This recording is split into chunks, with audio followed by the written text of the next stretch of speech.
Halo pemirsa Unhas TV, senang sekali saya Rizka Fraja dapat kembali menjumpai Anda dalam Unhas Daily. Dalam beberapa menit ke depan kami akan menyajikan berita-berita teraktual hanya untuk Anda.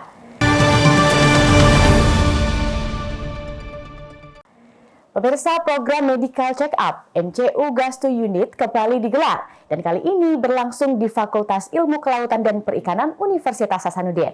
Suasana ramai dengan kehadiran dosen, tenaga kependidikan, bahkan anggota keluarga, menjadi gambaran nyata komitmen Unhas dalam menjangkau kesehatan warganya. Sudah 3 tahun terakhir program Medical Check-up ini mendatangi unit kerja di lingkungan kampus. Kali ini Fakultas Ilmu Kelautan dan Perikanan kebagian giliran dengan pelaksanaan yang digelar pada Kamis 22 Mei 2025. Wakil Dekan Bidang Perencanaan Keuangan dan Sumber Daya FIKP, Profesor Dr. Insinyur Abdul Haris MSI, nilai kegiatan ini sebagai inisiatif yang sangat baik. Tak hanya bagi dosen dan tendik, namun juga menyentuh lapisan keluarga. Ini sangat bagus karena menghadirkan tim MCU datang ke unit kerja dan dihadiri oleh seluruh sivitas akademika FIKP mulai dari dosen, tendik, bahkan keluarga dari dosen dan tendik, istri, suami, bahkan ada yang anak-anaknya datang untuk MCU. Bagi Profesor Haris, yang terpenting dari MCU bukan sekadar mengenali penyakit, namun harus ada tindak lanjut untuk menangani permasalahan kesehatan yang dihadapi warga fakultas. Senada dengan itu, salah seorang dosen FIKP Unhas, Dr. Nursinah Amir, menyambut baik MCU Gasto Unit yang memang dirasakan sangat memudahkan. Kalau menurut saya ini bagus ya, jadi memudahkan sivitas akademika untuk melakukan medical check up, tidak harus ke rumah sakit. Jadi yang sudah beraktivitas di fakultas juga bisa langsung ke sini. Nursinah juga mengapresiasi komitmen pihak universitas yang dinilainya semakin dekat dengan kebutuhan warganya. Rizka Fraja, Unhas TV. Pemirsa, di tengah permukiman padat warga Tionghoa di Kota Makassar, berdiri kokoh sebuah masjid berusia lebih dari 2 abad. Masjid Ansar Maloku bukan hanya tempat ibadah umat Islam, tapi juga simbol nyata toleransi dan kerukunan antar umat beragama yang terus dijaga. Di tengah pemukiman masyarakat Tionghoa di Kota Makassar, berdiri megah sebuah masjid yang menjadi simbol toleransi dan kerukunan antar umat beragama. Masjid ini bernama Masjid Ansar Maloku yang telah berdiri sejak tahun 1816. Dengan usia lebih dari 2 abad, masjid ini tak hanya menjadi tempat ibadah, tetapi juga saksi sejarah keharmonisan antar warga. Pembangunan Masjid Ansar Maloku dulunya berasal dari sumbangan para tokoh terkemuka seperti Pak Aslam dari generasi Bung Karno, seorang dermawan dari Palu hingga Haja Lala dari Makassar. Jika kehadiran masjid ini justru disambut baik oleh masyarakat sekitar termasuk warga Tionghoa. Tak hanya itu, toleransi juga terlihat nyata setiap bulan Ramadan. Dibangunnya ini masjid banyak sumbangan dari beberapa orang-orang terkemuka ya. Pada tahun masa mereka ya. Contohnya barangkali pernah dengar nama Pak Aslam. Pak Aslam. Pak Aslam itu ya. Aslam itu generasinya Bung Karno. Oke. Dia sempat sempat bersama ya. Iya. Berteman dengan Bung Karno, ada sejarahnya bersama. Terus ada juga orang kaya dari Palu. Oke. Itu penyumbangnya ya. Itu bisa kalau nanti mau dilihat ada di tiang-tiang ini. Iya. Ada di tiang-tiang. Siap. Ya, maksud itu dibangun itu. Ya, ada juga dari orang-orang terkemuka di Makassar ya. Seperti Haji Lala, orang kaya dulu ya. Kalau itu sampai sekarang deh. Jadi keterlibatan ya, kita kan sekarang ini pemukiman ini berada di tengah-tengah agama lain ya. Betul. Atau Konfusius atau apa ya. Iya. Nah, itu jadi mereka itu dengan adanya masjid ini mereka itu senang, tidak pernah ada tuntutan, tidak senang ya, tidak setuju. Di mana kita punya kegiatan juga tidak pernah mengganggu beliau-beliau ataupun sebaliknya. mereka juga tidak pernah menuntut kegiatan kita itu harus bagaimana ya. Jadi hidup rukun aman ya, Pak? Ya, betul, betul. Oke. Sampai sekarang itu sedikit lagi sampai sekarang pada saat bulan Ramadan ya. Iya. Bulan Ramadan itu tidak putus mereka punya sumbangan.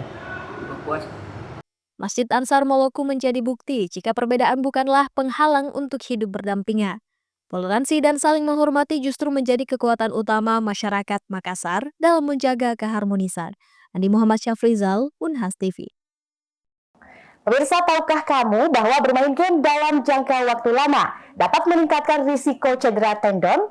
Postur tubuh yang buruk saat bermain dan masa kerja tahunan menjadi hal yang mempengaruhi cedera ini. Lantas bagaimana proses terjadinya itu? Simak informasi berikut ini. Bermain game telah menjadi aktivitas populer di berbagai kalangan, baik sebagai hiburan maupun profesi, namun banyak gamer yang mengabaikan postur tubuh mereka saat bermain, terutama dalam waktu yang lama dan secara berkelanjutan selama bertahun-tahun.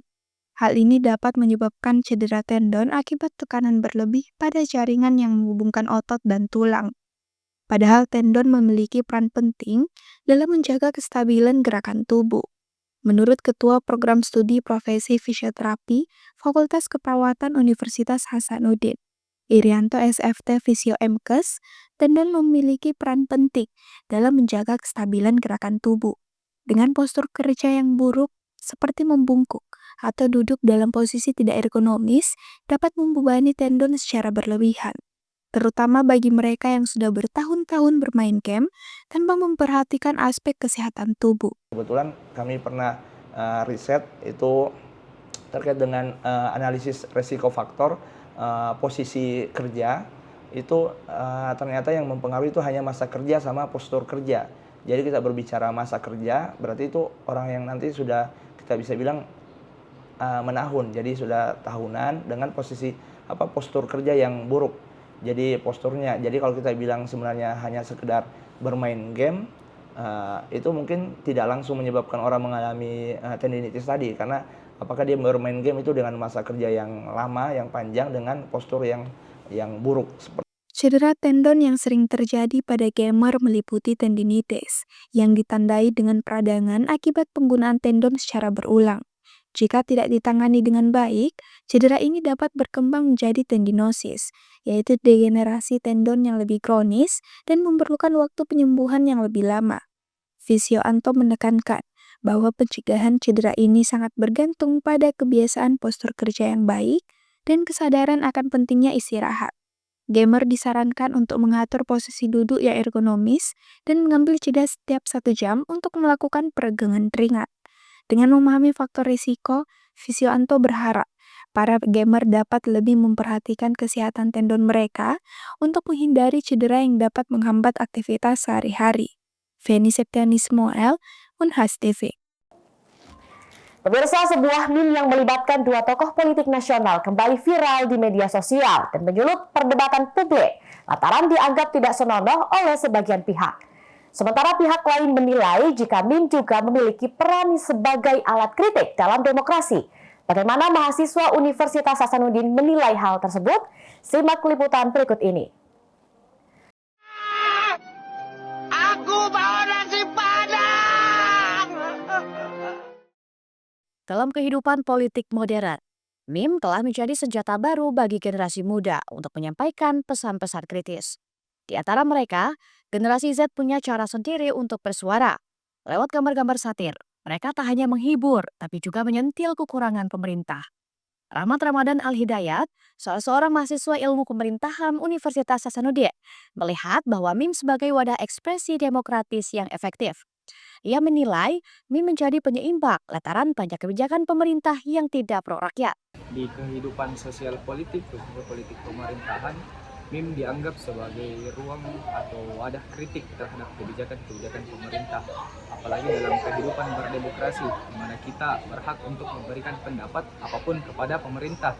Nah, melalui meme ini, apalagi Gen Z banyak menggunakan meme sebagai wadah untuk mengkritik, saya kira menjadi penyeimbang pemerintahan, karena tidak dapat kita pungkiri ada banyak kebijakan-kebijakan yang tidak pro kepada rakyat. Makanya meme ini bisa dijadikan sebagai senjata alternatif untuk mengkritik kebijakan-kebijakan pemerintah yang tidak pro kepada rakyatnya. Namun tak sedikit pula yang mengingatkan bahwa meme meski ringan bisa menimbulkan salah paham ketika tidak disertai narasi yang memadai. Faizu Ridho, mahasiswa Ilmu Hubungan Internasional Universitas Hasanuddin, menggarisbawahi potensi misinterpretasi. Hal ini lantaran meme dinilainya tidak memuat kritik secara utuh. Menurutku meme sebagai media kritik itu relevan sih kalau misalnya untuk zaman sekarang, karena tentu yang pertama jangkauannya itu lebih mudah diakses oleh kita sebagai mungkin kaum intelektual lah ya istilahnya mahasiswa, dan tentunya lebih mudah dicerna dan ditangkap. Jadi kita kan Gen Z dan generasi sekarang itu serba instan, sehingga kritik yang berupa atau melalui media meme itu sangat mudah diserap bagi kita. Namun yang sayangnya adalah kadang meme tidak memuat narasi atau konten kritik itu secara penuh, sehingga kadang ada misinterpretasi. Tidak perlu jauh-jauh mungkin ya, di birokrasi kampus kita pun sering dikritik melalui memes ya. Saya juga suka mengaksesnya dan saya rasa itu relevan dan sangat cocok untuk Gen Z sebagai media kritisi. Meme kini menjadi aset komunikasi generasi muda yang tak hanya menghibur namun juga mengkritisi. Meme dalam konteks internet dan budaya populer adalah ide, perilaku, atau gaya yang menyebar melalui peniruan dari satu orang ke orang lain. Istilah meme itu sendiri berasal dari bahasa Yunani mimip, yang berarti sesuatu yang ditiru. Rizka Fraja, Unhas TV. Pemirsa, berita tadi sekaligus menutup perjumpaan kita hari ini. Terus saksikan Unhas Daily hanya di Unhas TV. Saya Rizka Fraja mewakili kru yang bertugas, pamit undur diri dan sampai jumpa.